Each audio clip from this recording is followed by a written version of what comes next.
Adrian A. Adrian A came by and left a storm of really good comments a couple days ago, and this I think was the best one.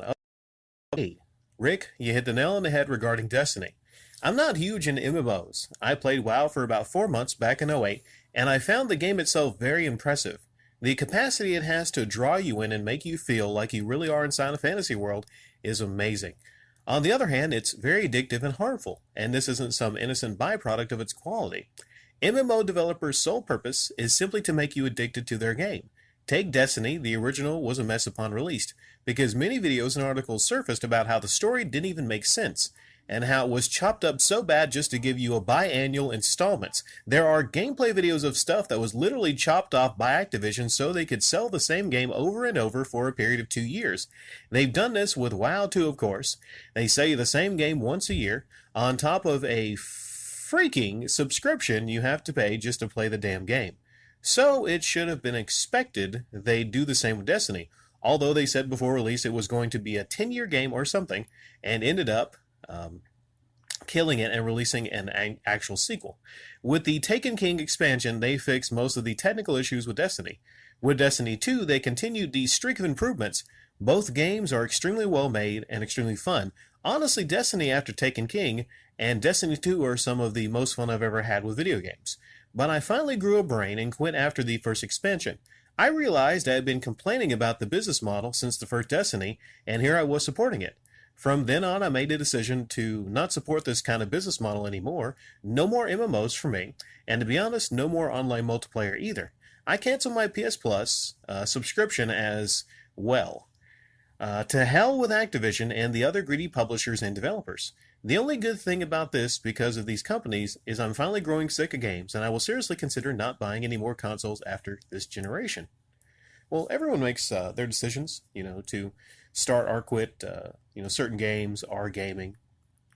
Some people stop by and they say, well, after listening to you talk about, the hazards of game addiction, like I've stopped playing as many games, and I think, I can't remember who it was, but they said they just stopped playing a lot of games and a lot of their other life has improved. Now, I think in moderation, gaming is very fun, just like a lot of things. If you need to switch it up a little bit, but some people, like, I'm not going to get into the addictive aspect because I think I've talked on that a whole lot, but as far as Destiny, yeah, it was meant originally to be laughably a 10-year plan. You'd buy Destiny and then there would be like yearly updates, but I think there's biannual updates, I believe.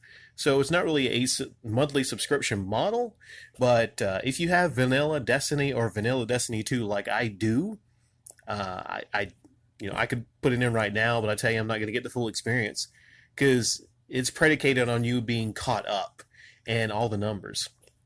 Like, I remember it was back around when I had the first Destiny, and there was a guy at work that really enjoyed Destiny. He was a big fan of Bungie, played all the Halos, loved them, and he loved Destiny, right? But I started telling him, like, you worried like you're getting a little addicted to it?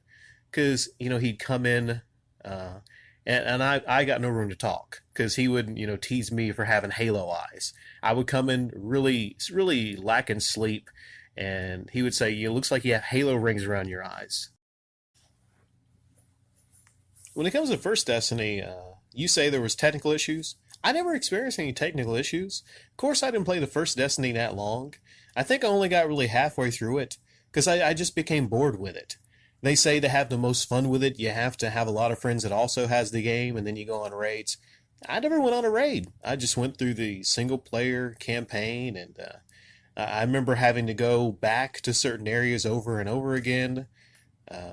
Because to me, the progression points didn't seem very, very super clear in that.